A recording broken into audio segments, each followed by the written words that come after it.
con Carlos Ramos.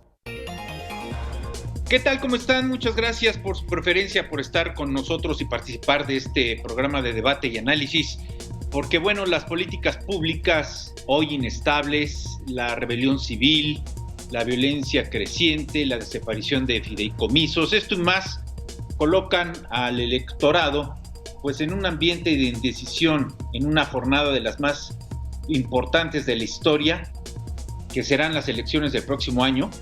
Habremos de buscar equilibrios y este es un tema para tratar a fondo. Y me da mucho gusto que esté hoy con nosotros uno de los más acreditados analistas, muy certero, columnista, periodista y director de Indicador Político, Carlos Ramírez, a quien habré de saludar. Antes le insisto y le presento. Carlos, ¿cómo estás? Te estoy viendo ya en pantalla, qué gusto. Igualmente, Carlos Ramos, gusto saludarte y saludo a tu auditorio. Y muchos temas que debatir, que discutir y que analizar contigo en primera instancia. Más adelante se va a involucrar con nosotros otro extraordinario compañero, amigo y periodista, analista como Yuri Servolov de Carpeta Púrpura. Pero quisiera anticipar que el programa, como ustedes lo saben, su estructura está dividido en 4 bloques. El bloque número 1, en el bloque número 1 habremos de tratar el tema de estabilidad y paz social, que podemos presentarlo como afirmación o lo podemos incluir como interrogante. ¿Hay estabilidad y paz social en el país para llegar a la jornada electoral del 2021? El bloque número 2 tendrá como capítulo esencial entre la frustración y la esperanza. Esta frustración que lleva al estrés social o la esperanza ante las expectativas que aún no se han cumplido a 2 años de gobierno. En el bloque número 3 vamos a entrar de fondo a los nuevos contrapesos. México sí frena, los medios de comunicación, la oposición, que para muchos sí existe, pero está en letargo. Vamos a ver estos nuevos contrapesos, si pueden producir alguna acción social electoral para el próximo año. Y el bloque número 4 va a estar destinado al cambio de rumbo, que algunos esperan así sea, o a la continuidad, que es lo que varios, sobre todo integrantes del partido en el poder de Morena, están esperando, la continuidad. Así pues vamos a iniciar con Carlos Ramírez. En unos momentos estará Yuri Servolov, director de la Carpeta Púrpura, con nosotros. Pero Carlos, entremos de lleno al tema. ¿Te parece que hay estabilidad y paz social como para generar unos comicios diferentes e importantes el año que entra? Desde luego que no hay ni estabilidad ni paz social, pero tampoco estamos viviendo una ruptura o una guerra civil en términos reales. Quizá el punto de referencia haya que acudir a Enzensberger, aquel sociólogo alemán muy importante todavía vivo, que él señala que lo que está ocurriendo en momentos de sobresaltos por reacomodo de nuevos enfoques y nuevas ideas, estamos viviendo guerras civiles moleculares, es decir, muy chiquititas. Pero el hecho que haya muchas guerras civiles moleculares no quiere decir que sumadas lleven a una guerra civil. No tenemos estabilidad de paz, pero no tenemos guerra civil. En todo caso, estamos en ese momento en el que el viejo equilibrio del viejo régimen ya no funciona, pero el nuevo equilibrio del nuevo gobierno, no quiero decir del nuevo régimen, sino del nuevo gobierno, todavía no está funcionando como para garantizar el desenvolvimiento de las actividades políticas participativas. Yo creo que ese es el punto. Y esto, desde luego, se vino a complicar con la pandemia, la crisis económica y, desde luego, también la profundización de la inseguridad y, de modo natural, el efecto brutal que estamos viviendo para este año una tasa de Producto Interno Bruto de entre menos 10 a menos 12%. Es decir, una serie de elementos que nos dicen que esto se puede poner muy complicado si no hay hilos de gobernabilidad. Oye, déjame extraer de tu conversación una frase, una idea que me parece preocupante. Dijiste, no tenemos guerra civil. Yo pregunto, no por pesimista, sino solamente como una condicionante. ¿No tenemos guerra civil todavía? Bueno, sí, no tenemos guerra civil todavía, lo cual quiere decir que no la vayamos a tener de manera inevitable, que en un momento dado los conflictos que estamos enfrentando se queden en enfrentamientos y choques violentos en las calles, sobre todo cuando participan las autoridades y los grupos anarquistas. No tenemos guerra civil todavía, no quiere decir que no la vayamos a tener, ni quiere decir que vayamos a tenerla. Yo creo que estamos en un momento en que se requiere de la racionalidad, del enfoque estratégico de gobernantes y élites que configuran buena parte de la gobernabilidad, no le pertenece solamente al gobierno y menos de manera directa al presidente de la República, sino que la gobernabilidad tiene que ser con el equilibrio entre, desde luego, dialéctico, crítico, entre quienes gobiernan y quienes están padeciendo algunos efectos negativos de ciertos estilos de gobierno, como puede ser, lo mencionamos en algún momento dado, aquellos que van a resultar afectados con el tema de los fideicomisos. Subrayo, no la tenemos, pero no estamos inmunes a que no la tengamos. Oye, cuando hablas de guerra civil, podríamos pensar primero como primera etapa rebelión civil, porque bueno, acabas de mencionar a los grupos anarquistas, pero también hoy vemos una serie de distractores, Carlos, que ocupan y preocupan porque generan malestar. Me refiero concretamente a estos distractores como la glorieta de Cristóbal Colón.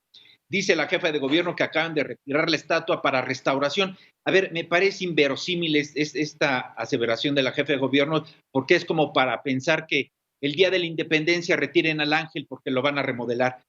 Digo, parece que nos están viendo la cara, ¿no? Bueno, digamos, esa se podría ser la conclusión negativa. La conclusión real es que tenemos una administración y una nueva élite gobernante que está realizando cambios de fondo, pero que no lo sabe administrar. Todas estas movilizaciones violentas son producto ya sea de aliados del gobierno o de adversarios del gobierno que de alguna manera participan con el efecto negativo de la destrucción del viejo régimen o de ciertas prácticas o categorías del viejo régimen. Entonces, quiere decir que el nuevo gobierno está suponiendo la destrucción de un régimen y un sistema anterior, y esto es lo peor que le puede ocurrir, y tenemos, desde luego, la referencia es de Gorbachev, lo que le pasó a la Unión Soviética es que se destruyó el viejo régimen sin tener el nuevo, construido y funcionando. Aquí estamos en lo mismo. El caso de Colón. El caso de Ajá. Colón. Quitan a Colón, pero no tienen una política de revisión histórica de lo que es parte del perfil de la nacionalidad mexicana. Somos mestizos o somos indígenas, o somos criollos en algunos porque estamos negando el mestizaje, venimos de una mezcla de sangre, pero renegamos de la sangre española. No hay esta revisión histórica, simplemente dice, para no tener problemas lo quitamos, pero no explican ni entienden que el hecho de quitarlo está reconociendo que esta administración o esta élite, sobre todo la que está gobernando la Ciudad de México, carece de una propuesta de revisión histórica. Pero parece que es la condicionante en general, ¿no, Carlos? Porque retiran, cancelan todo proyecto anterior, bueno o malo, a razón de destrozar las reformas estructurales, etcétera, pero no hay planes ni proyectos a futuro, no se ven. Pero en esta variante histórica a la que tú te refieres, dices cambios de fondo que no son bien administrados.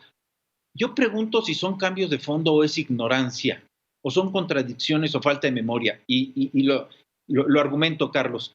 Eh, a ver, ¿cómo podemos concebir que un gobernante pida disculpas a España por la conquista, pero viva en Palacio Nacional, un inmueble construido por un virrey en la conquista?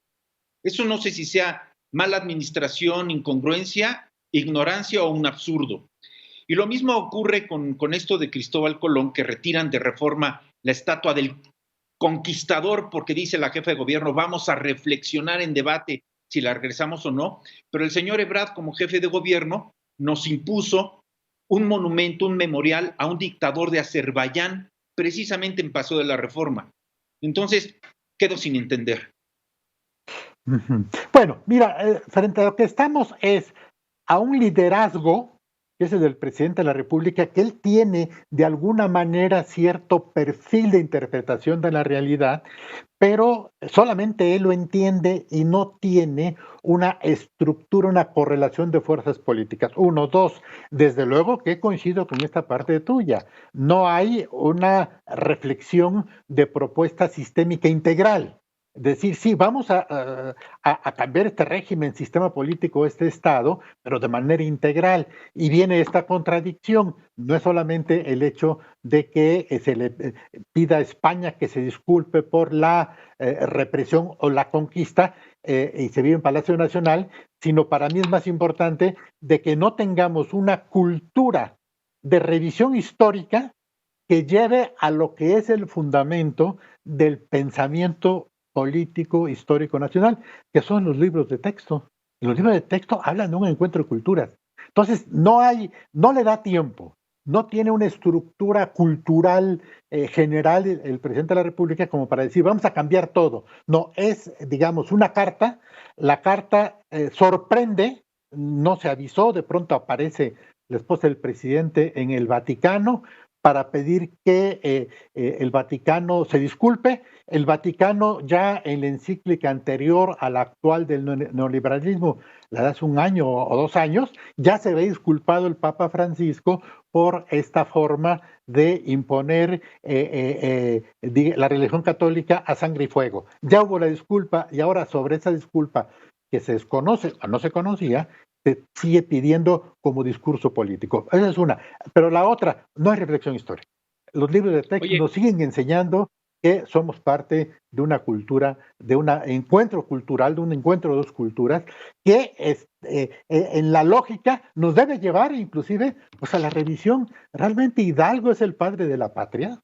Hidalgo de un grito de independencia o, como viene, y quien lo resumió muy bien fue Octavio Paz en su libro sobre Sor Juana, el movimiento que se supone que es de independencia fue un movimiento más autonomista, que buscaba la construcción del reino de la Nueva España, ofreciendo el sillón del reinado a Fernando VII o a algunos de sus descendientes. Para eso es una independencia Hidalgo. Entonces, no, la patria vino mucho después, la patria se construye, si queremos ser muy, digamos, estrictos con la Constitución Federalista del 24, o si queremos ser ya, o darle un contenido realmente histórico, el verdadero padre de la patria es Benito Juárez. Rompe con los españoles, rompe con los fueros de la iglesia, rompe con el invasor extranjero y funda una nacionalidad que inclusive Juárez lo hace a sangre y fuego reprimiendo a los indígenas, lo que ciertos historiadores franceses señalan como la segunda conquista de México aplastando a los indígenas, la hizo Benito Juárez. Y por eso los aplasta, les quita todas sus propiedades.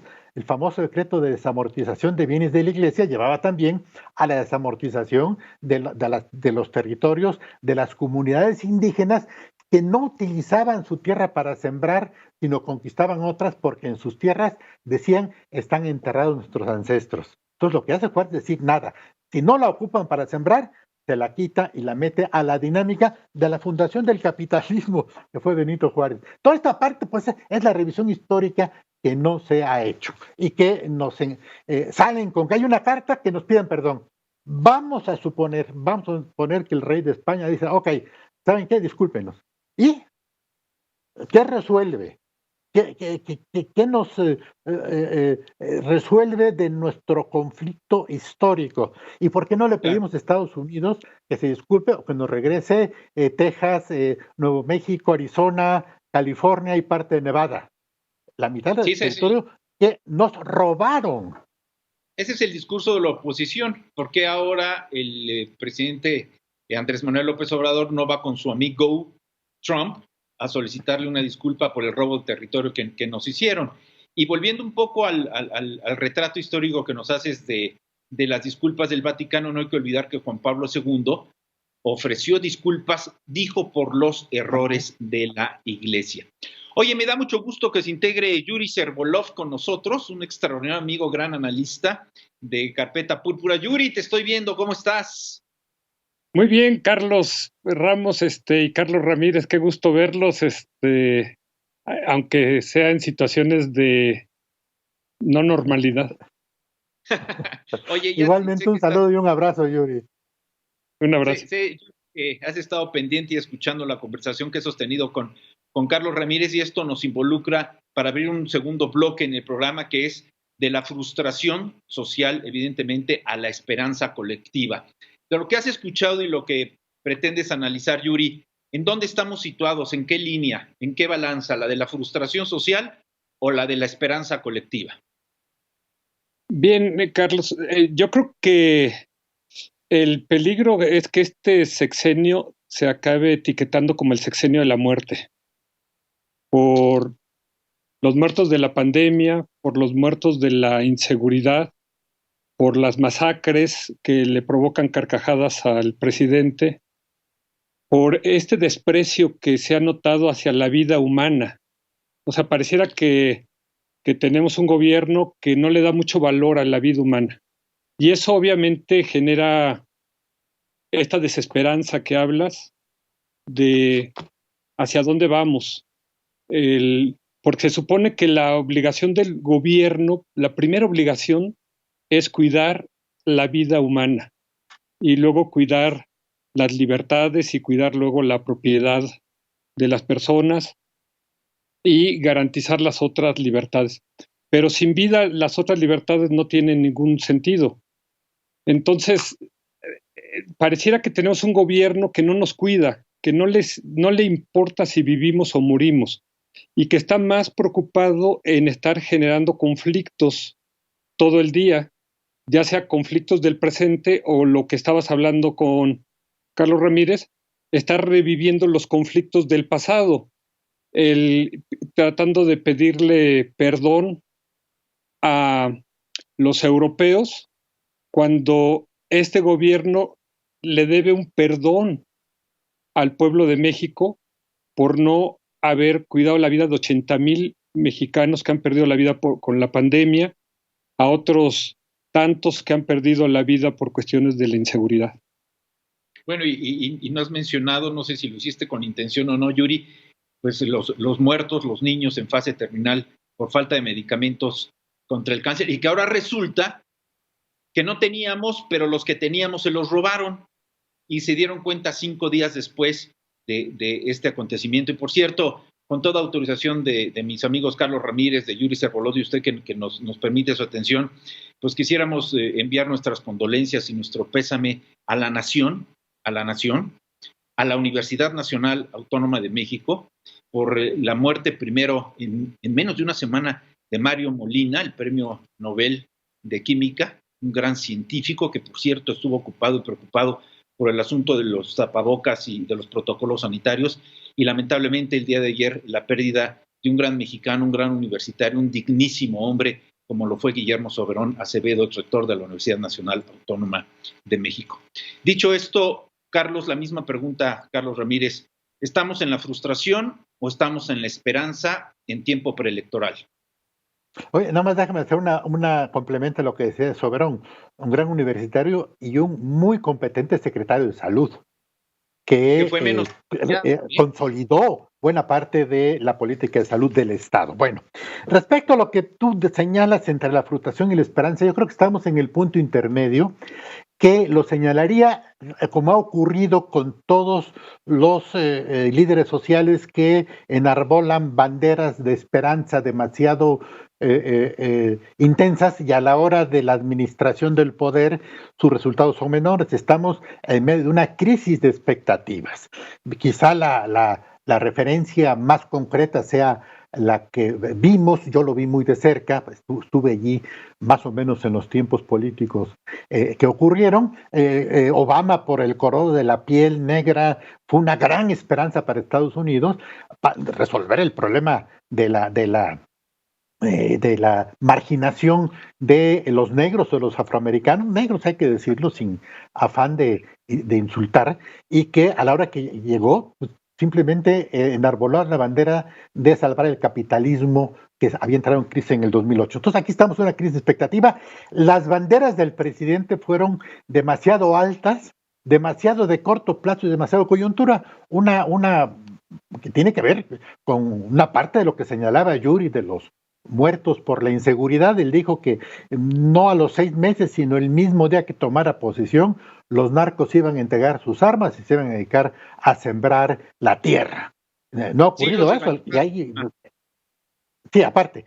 Pero sí, no soltaron las armas, no soltaron las armas y se han perfeccionado al grado de que cuando menos 3 o 4 o 5 cárteles tienen ya capacidad de fuego arriba de la Guardia Nacional, aunque todavía menor al Ejército. Entonces, esto quiere decir pues que hay un incumplimiento de esas expectativas. Entonces, yo creo que el presidente sigue operando, lo ha dicho en su conferencia matutina, es su seguro, digamos, de contacto con la sociedad, sigue consolidando esas expectativas, pero las expectativas para mí van a tener una consolidación negativa con un solo dato, y no desdeño el hecho de que quizá para fin de año tengamos 100,000 muertos por la pandemia y el número de homicidios dolosos sea superior en este año a los anteriores, sino el crecimiento económico de menos 10 a menos 12% del Producto Interno Bruto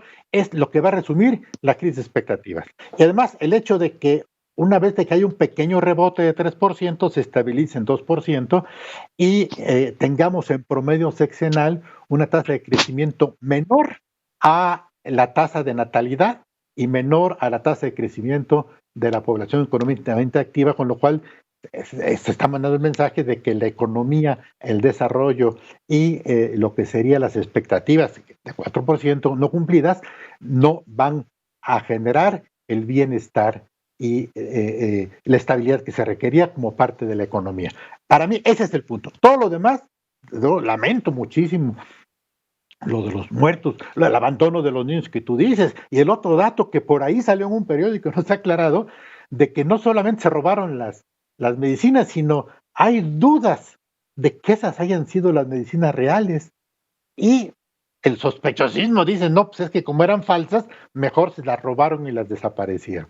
No hay una política de información abierta, clara, como para evitar que esto ocurra. Entonces, te resumo, estamos en medio crisis de expectativas. ¿Hasta dónde? Bueno, hasta que haya una especie de emparejamiento entre el apoyo al presidente por su aprobación personal y el crecimiento negativo de desaprobación por el manejo de las principales crisis específicas, seguridad, salud, etcétera. Es decir, está subiendo el sentimiento negativo, pero todavía siguen en la expectativa de que este presidente que ocurrió con Fox, sacó o dijo que había sacado el PRI de los pinos a patadas, pero cuando la gente se dio cuenta de que no estaba cumpliendo con lo demás, vino un hundimiento de crisis de expectativas, apenas ganó Calderón y perdieron el poder en el 2012. Entonces, esa sería un poco para mí mi evaluación. Estamos crisis de expectativas, pero en rumbo a que esa crisis de expectativas se convierta ya en un problema de disminución del apoyo directamente al presidente. Y curioso en este asunto de la desaparición de las medicinas que parece que sí existían, pero no existían, y ahí estaban, pero se las llevaron, pero siempre sí, siempre no, pues está por ahí flotando el nombre de Pío López Obrador y de David León, que iba a ser el que iba a concentrar la comercialización y distribución de los medicamentos. Y en todo este panorama, Yuri Servolov, pues está el golpazo contra los fideicomisos. ¿Cómo la ves? Sí, déjame, antes de entrar a los de los fideicomisos, comentar que un analista me decía en estos días que podríamos resumirlo todo, de que pasamos de la gran aceptación a la gran decepción. Yo creo que todavía no es la gran decepción. Yo diría que pasamos de la gran aceptación a la gran duda, a la gran incertidumbre de si este gobierno va a cumplir o no va a cumplir. Y hay que decirlo que Andrés Manuel López Obrador ganó la elección con el 53% de los votos, pero al tomar posesión, de acuerdo al promedio de las encuestas, su aceptación llegó al 84%, algo inaudito. La última evaluación, tomando el poll of poll, el promedio de encuestas, es que está en 58%. O sea que si ponemos a todos los encuestados en 10 dedos, él llegó a tener más de 8 dedos. Ajá. Y ya perdió 2 dedos. Y para darnos una idea, cada dedo representa 4,5 millones de mexicanos. O sea, 9 millones de mexicanos ya se decepcionaron de este gobierno. Pero todavía sigue teniendo 6 dedos. Pero el 6º dedo ha estado fluctuando. Ha casi llegado a perderlo, lo ha recuperado. Básicamente antes de la pandemia estuvo ya casi a punto de perderlo porque venía en una caída en picada libre como un avión desplomándose. Y la pandemia le cayó, como él dijo, como anillo al dedo, que se me hace una frase de total cinismo, de total impunidad, así como las carcajadas ante las masacres. Bueno, pero le sirvió para que ese avión que se venía desplomando empezara a planear. Y la gran pregunta era si los videos de Pío se iban a convertir en el Ayotzinapa de Andrés Manuel o la Casa Blanca de Peña.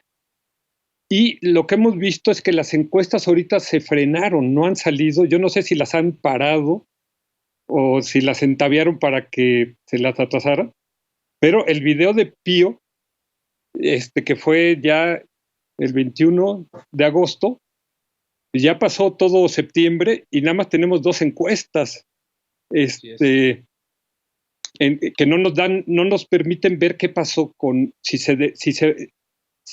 le va a pegar en la imagen del presidente, porque hay que decir que la imagen del presidente más fuerte estaba basada en que él sí era honesto. Y con el cuento de la corrupción, que yo ya digo, ya chole con el cuento de la corrupción, han estado destruyendo instituciones, proyectos, etcétera. Una corrupción que no la han documentado, que no se ha probado, que solamente está en el discurso. Y lo único que se prueba es un video de Pío donde el presidente se autoincrimina y dice, sí, yo conocía de esas aportaciones, que hay que decir que son ilegales, porque nunca fueron reportadas ante el INE, y hay la gran sospecha de que se trataba de dinero público que venía del gobierno de Chiapas.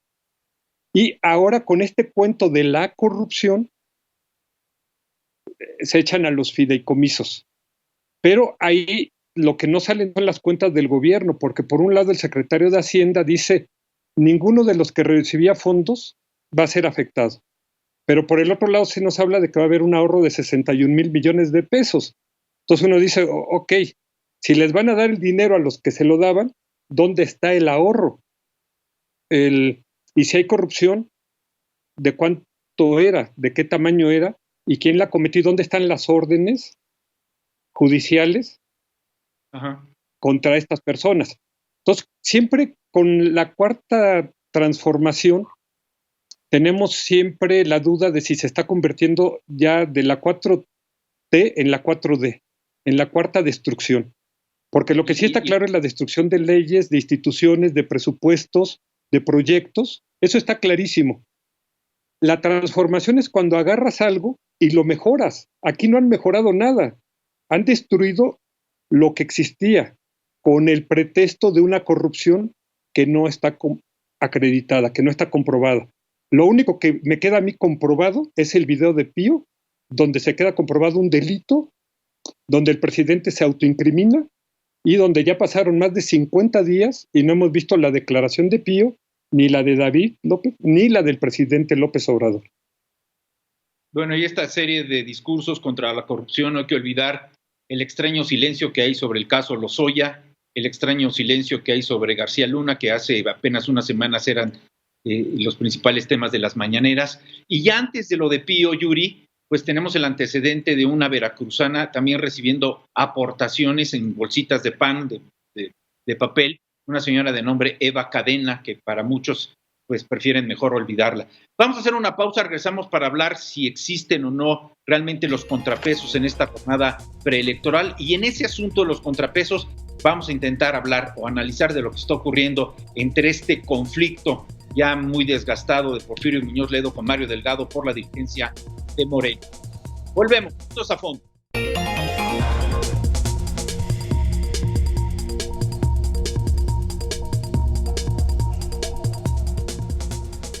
A fondo para hablar de contrapesos con los periodistas Carlos Ramírez y Yuri Servolov. Y yo preguntaría, Yuri, ¿hay contrapesos? Y los menciono nada más para entrar en análisis. Lili Téllez en el Senado contra Gatell por el PAN, es un contrapeso. Frena, Sí por México, Morena, la CONAGO y el probable rompimiento del federalismo y la búsqueda de candidatos a la presidencia de alguno de los gobernadores, e incluso yo metería en esto de la oposición, pues a las feministas, los medios, los periodistas y los intelectuales. ¿Hay oposición o está en letargo la oposición, Yuri?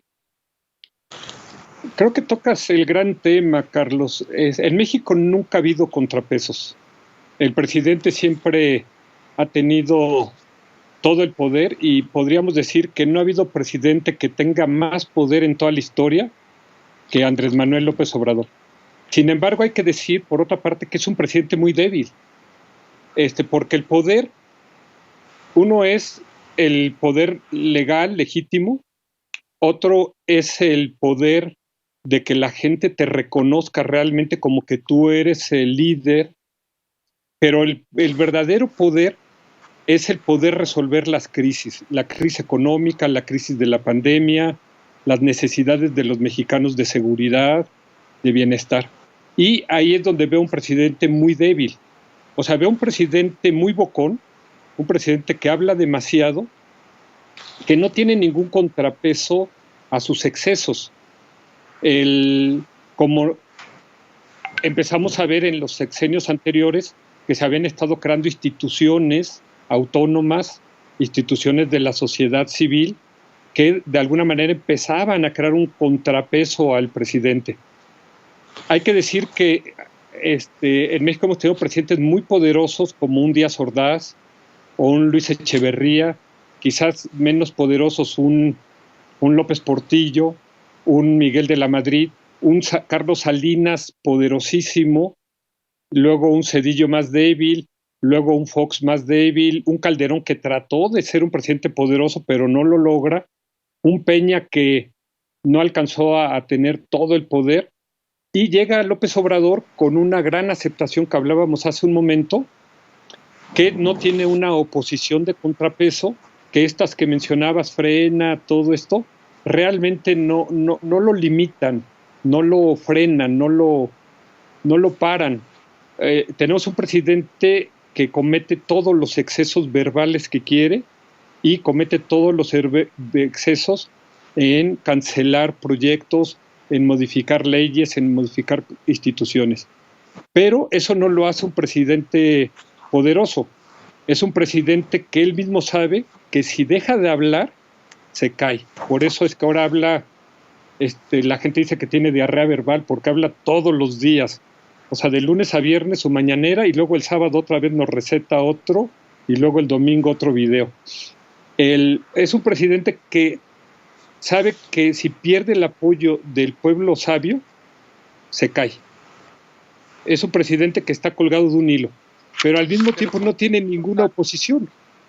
Yuri, ¿quién es el pueblo sabio? Pues es una entelequia que solamente existe en la mente del presidente, porque yo creo que lo que existen son ciudadanos. Y él ganó, creo que el gran problema del presidente es que él ganó con una agenda, pero está haciendo otra. Él no tiene un mandato para estar por encima de la Constitución, o estar destruyendo instituciones, o estar destruyendo leyes, porque nunca lo dijo en su campaña. Entonces no tiene el mandato en las urnas para estar haciendo muchas de las cosas. Te pongo un ejemplo, la pregunta que tú hacías. Jamás en su campaña dijo que iba a desaparecer a los fideicomisos. Y muchas de las gentes que votaron por él, deportistas, científicos, académicos, votaron con la esperanza de que él los iba a cuidar. Y él les acaba de dar una puñalada trapera. Y ahora muchos de estas personas, cineastas que recibían dinero y que votaron por AMLO, ya no saben cómo defenderlo, porque se les cayó. Carlos Ramírez, ¿qué ese piensas? Es un acto de traición electoral. ¿Qué piensas, Pero, mira, desde luego coincido con Yuri, aunque yo haría ciertas precisiones más desde mi punto de vista. Primero, los contrapesos presidenciales nunca han estado fuera del gobierno. Los verdaderos contrapesos son los que existen dentro del gobierno. El gabinete, que aunque es disciplinado al presidente en turno, de todos modos tiene cierto tipo de voz. En el partido, sobre todo cuando el PRI gobernaba, Oye, había Carlos, pero grupos cuando de no son poder. floreros, ¿verdad? ¿Perdón? Digo, el ¿Perdón? gabinete que no son floreros. No. Me refiero en el pasado. En el pasado, no. Era el gabinete. El contrapeso del gabinete. El contrapeso era el PRI, la estructura y ciertas élites dentro del PRI que iban y le decían al presidente en turno, oye, no puedes hacer esto porque se va a generar y no vas a tener apoyos. Eran gobernadores que no se confrontaban, pero iban y tenían cierto tipo de lógica muy importante. Era el sector privado que le decía, oye, si haces esto, pues se te van a ir los capitales. Echeverría no hizo caso y se le fueron los capitales y hubo la devaluación. Ese es un punto. Es decir, no hay contrapesos porque todos dentro están ya sometidos nuevamente al verticalismo presidencialista sin posibilidades de generar vasos comunicantes.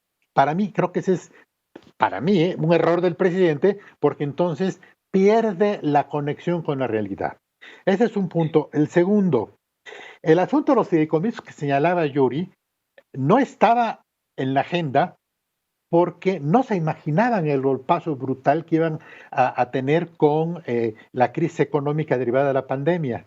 Y lo que hicieron fue voltear y decir, no se pueden aumentar impuestos porque generaría una mayor depresión económica, y entonces, ¿dónde hay guardaditos? Y empiezan a jalar todos los guardaditos. Y alguien dice, están los fideicomisos. Por corruptos se los quitamos.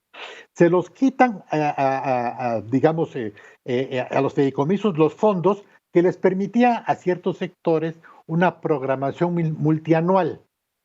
Cuando el gobierno y el presidente o el secretario de Hacienda dice, no, es que se les va a seguir apoyando, sí, cada año tendrán que hacer cola y decir, oye, por favor, mira, tengo este proyecto. Pues déjame ver, si hay fondos te doy, y si no, no hay. Antes no era Oye, eso. Carlos, se hacía un fideicomiso. pero está el Fondo para la Prevención de Desastres. Con eso no se puede. No, aparte, esa es esa parte. No, me refiero a fondos de sectores académicos, sobre todo, deportistas, etc. Deportistas, académicos, periodistas. Es de sobrevivencia que van a hacer con ante desastres. Era un fondo muy grande. Entonces, no estaba en la agenda de decir vamos a desaparecerlos, porque no tenían esta parte de la emergencia. Y luego lo otro, yo creo que sí, ahí sería quizá una punto de referencia diferente, no contradictorio, sino diferente al de Yuri. El presidente siempre dijo que él venía por cambio de régimen. No le creyeron muchos.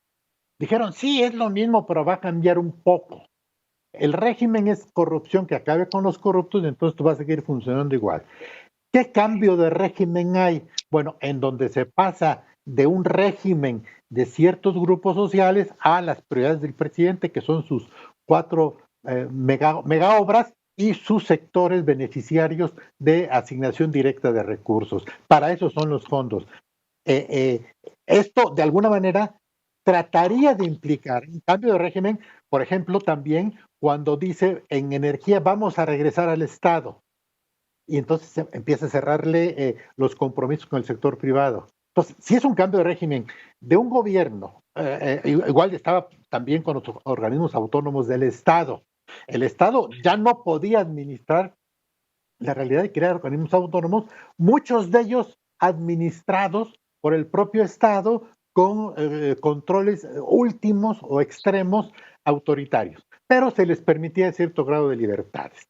Y además daba la imagen, en el caso, por ejemplo, de los organismos autónomos en materia de energía, que se entendían con el extranjero para garantizar las inversiones. Entonces, ofertó un cambio de régimen. El problema es que no nos dijo cuál es el cambio de régimen, un poco para que desde el punto de vista del análisis político decir, bueno, vamos a pasar de qué régimen a qué régimen.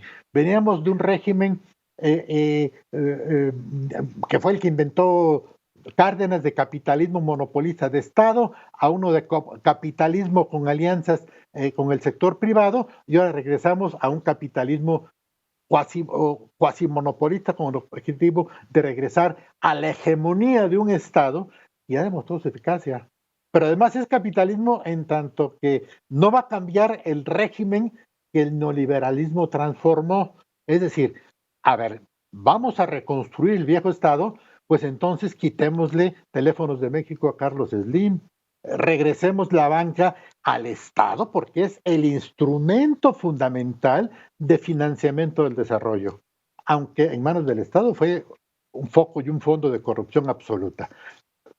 Mal manejado, no quiere decir que no sea o no tenga posibilidad de ser bien manejado. Entonces, sí habló de un cambio de régimen, no le creyeron algunos, y entonces es donde viene un poco el decir, no entendemos o no lo explicamos. Y por último, mencionaba Yuri también de que, para hacer un poco sus cuentas, y coincido con esas cuentas, de que el presidente López Obrador ganó con el 53% de los votos. Sí, pero el promedio antes de Salinas, que Salinas fue 50.3, o sea, sacó un copetito de 3 puntos porcentuales. Antes de Salinas, el promedio era de 80% de los presidentes de la era priista, hasta Miguel de la Madrid. Y contamos a Miguel de la Madrid que tuvo 75%, 76% de los más bajos.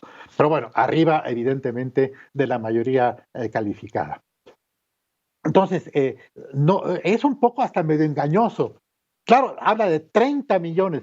Pues sí, pero si metemos porcentajes sobre una población de 1,000 millones, pues van a ser mucho más millones. No, vayámonos sobre los porcentajes. De esos 53%, Morena, y un poco por el tema que dijiste que ibas a meter, ganó con el 38, 39%. Todos los demás fueron los partiditos. ¿Qué partido le dio más votos de apoyo a López Obrador? El PT. Y el PT está peleado con el presidente y ya está buscando su propio camino. Entonces, quiere decir que la coalición de partidos se está desarticulando. ¿En función de qué? De que el presidente considera que esa coalición no le sirve porque es muy costosa políticamente y entonces está de alguna manera fundamentando la fuerza de su presidencia en lo personal. Entonces sí ganó con el 53, no fue la gran cosa, más de 75% en el pasado, y en todo caso hay, eso sí, un liderazgo personal de masas que está muy fundamentado a tener esta comunicación directa con las masas. Uno, que serían sus conferencias matutinas. Sí, en efecto, habla y habla, pero tiene una función política, es la función del discurso político. Y otra, que al final de cuentas, pues si medimos, no lo escuchan sus masas, sí, pero no necesitan de escucharlas, necesitan nada más que ahí estén. Oye, Carlos, con esta referencia que hizo Yuri Servolov sobre la mutilación de los dedos, pues quizá esto le cueste pues un par de ellos al presidente, el PT, que tú bien mencionas, y también Movimiento Ciudadano de Dante Delgado, que le mandó 3 misivas al presidente, que hay que leerlas y releerlas. Bueno, con esto vamos al cuarto y último bloque, con toda esta serie de referencias y de puntos de vista, de conclusiones, sobre qué merecemos, un cambio de rumbo o una continuidad forzada. Y aquí involucraría, si me permites, Carlos y Yuri, pues este asunto del asambleísmo callejero, es decir, las decisiones de levantadedos en plazas públicas, que ya vimos, por ejemplo, ahora la aplicación de la ley para el juicio a los expresidentes. Yuri, ¿vamos por un cambio en el 2021 o estamos buscando la continuidad? Bueno, lo que vemos es que vamos a tener unas elecciones como nunca, y la pregunta es si van a ser resultados como siempre. De hecho, creo que la incógnita se va a empezar a dirimir este fin de semana en las elecciones que vamos a tener en Hidalgo y Coahuila, que son las primeras elecciones que se dan en épocas de pandemia.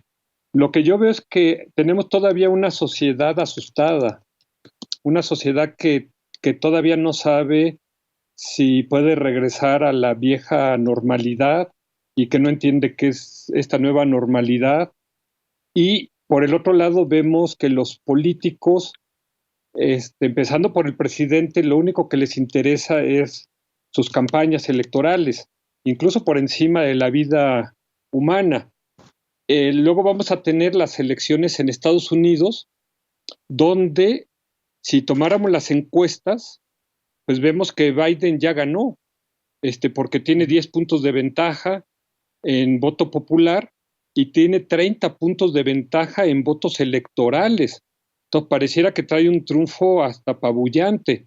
Sin embargo, lo que nos dicen es que las encuestas mienten y que la gente ya no está diciendo lo que va a hacer, y de hecho ese fenómeno lo tuvimos en las elecciones de 2016 en Estados Unidos.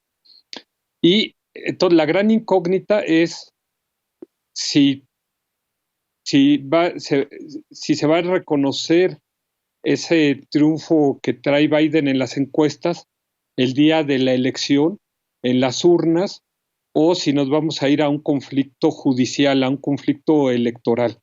En el caso de México, esto significa también que el presidente apostó todo a la reelección de Trump, y entonces, si esta no se da, ¿qué costos va a pagar México? Entonces, estamos viendo que estamos cerrando un año con la peor crisis económica, quizás de la historia, que estamos con una crisis de inseguridad que no para, que vemos un empobrecimiento de la población, que vemos a un presidente que más que gobernar se dedica a estar en campaña todos los días, y más que estar pensando en el presente y en el futuro, anda reviviendo muertos del pasado. Entonces, en este escenario, no queda claro si hay certidumbre de ese cambio. Obviamente, para los 5 dedos que siguen apoyando al presidente y lo defienden rabiosamente, acríticamente, y le aprueban cualquier ocurrencia o capricho que tiene,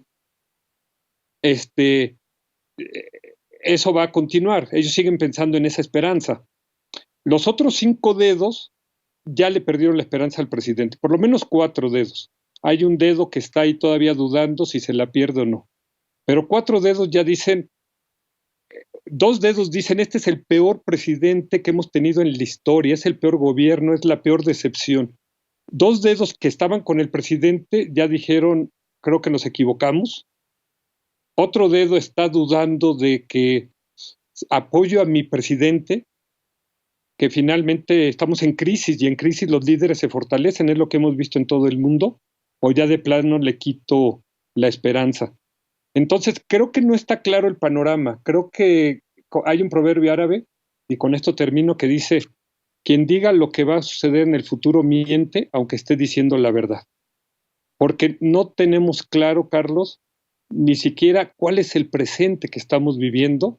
Entonces, ¿cómo me puedo atrever yo a platicarte cuál va a ser ese futuro?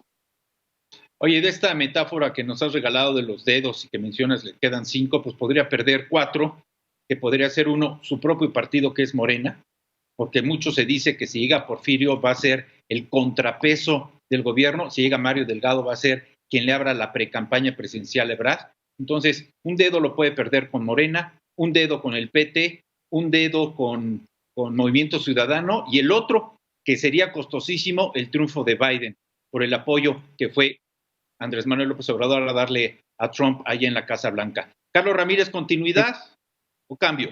Bueno, déjame comenzar con lo último muy rápidamente, voy a ser muy sintético por el tiempo.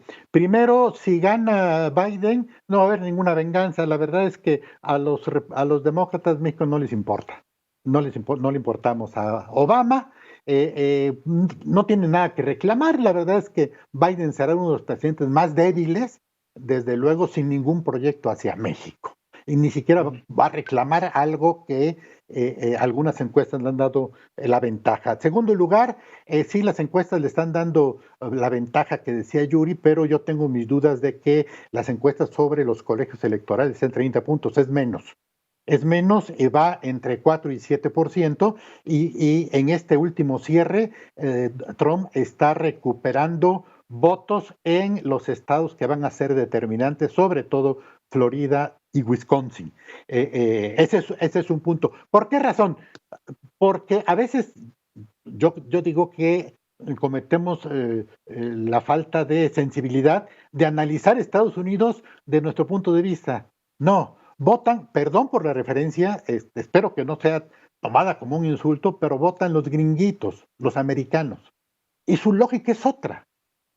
Nada más hay que tomar en cuenta, con todo lo que se supo de Trump en el 2016, votaron como alternancia a Obama, presidente afroamericano, y se van con un presidente racista. ¿Qué mentalidad tenían los votos electorales? Porque en voto popular perdió por 3 millones. Entonces, lo que valen son votos electorales, es el establishment del sector corporativo, financiero, militar, industrial, de espionaje, cibernético y de alianzas extranjeras, entre ellas con Rusia. Ese es un punto. Entonces, yo no me preocuparía un poco si gana uno, gana otro. Le apostó a Trump, no gana, pues ni modo, ya habrá el camino para entregar, para seguir entregando a México a Biden si llega. Segundo, lo de Morena.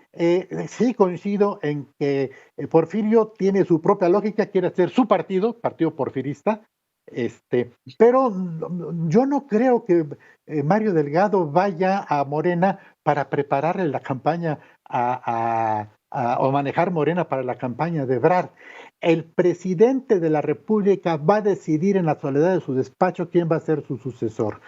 ¿Cómo decidió por Ebrard en el 2006? En un camión iba de gira en su campaña y dijo, no, yo creo que el candidato del PRD a la Ciudad de México, o el Distrito Federal todavía, debe ser Marcelo. Se acabó. El PRD no funcionó, no le sirvió de nada. Entonces, lo que va a ser para mí, y es un poco la garantía de Mario Delgado, es que va a ser un partido tipo de Jetcol, inútil, insustancial, sin movilidad, sin proyecto, todo controlado. ¿Por qué razón? Porque al presidente no le interesa Morena. Si le interesara, él hubiera resuelto el problema. El presidente creó Morena en el 2014 para en el 2018 tener un aparato electoral que le vigilara casillas. Nada más por eso. Y luego se encontró en el 2018 con el Bester Gordillo y resolvió el problema. Oye, déjame hacer una pausa, tenemos que ir a un corte y regresamos para brevísimas conclusiones después de esta rica conversación. Esto es A Fondo, regresamos, conclusiones. Carlos Ramírez, Yuri Servolov, incertidumbre electoral para el 2020.